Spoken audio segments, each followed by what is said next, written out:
জীবনে মানুষ চিনতে শিখো, এই পৃথিবীতে কেউ কারো আপন নয়, একমাত্র মা বাবা ছাড়া। বেশি লোকের সাথে কথা বলতে নেই, কথা বলার চেয়ে চুপচাপ থাকা অনেক ভালো। এই পৃথিবীতে মানুষ শুধু স্বার্থ খুঁজে, আর স্বার্থ মিটে গেলে সবাই ভুলে যায়। বুদ্ধিমান মানুষেরা যে অভ্যাসগুলি করেন: 1 নম্বর, তারা সবসময় কম কথা বলে। 2 নম্বর, তারা সবসময় শান্ত থাকে। 3 নম্বর, তারা বোকা মানুষদের থেকে এড়িয়ে চলে। 4 নম্বর, তারা একা থাকতে ভালোবাসে। 5 নম্বর, তারা তর্ক করে সময় নষ্ট করে না। 6 নম্বর, তারা জীবন নিয়ে অভিযোগ করে না। 7 নম্বর, তারা নিজের দুঃখ কষ্টের কথা কাউকে বলে না। আপনি যদি সফল হতে চান, অবশ্যই এই কথাগুলি মেনে চলার চেষ্টা করবেন। 1 নম্বর, কম কথা বলুন। 2 নম্বর, না বলতে শিখুন। 3 নম্বর, খুব দ্রুত উত্তর দিবেন না। 4 নম্বর, ভেবেচিন্তে কাজ করুন। 5 নম্বর, নিজের কাজে ফোকাস করুন। 6 নম্বর, কারোর সাথে তর্ক করবেন না।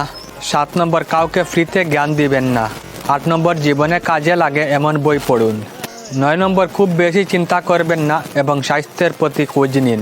এই পৃথিবীতে যখন আপনি সফলতার পথ দেখবেন, 1 নম্বর, মানুষের চোখে আপনি পাগল হবেন। 2 নম্বর, মানুষ আপনাকে দেখে হাসাহাসি করবে। 3 নম্বর, কেউ আবার আপনার পথের কাঁটা হয়ে দাঁড়াবে। 4 নম্বর, কেউ আপনাকে বারবার ভয় দেখাবে। 5 নম্বর, কেউ আপনাকে বলবে, পাগল দেখেছি কিন্তু তোর মতো পাগল দেখি নাই।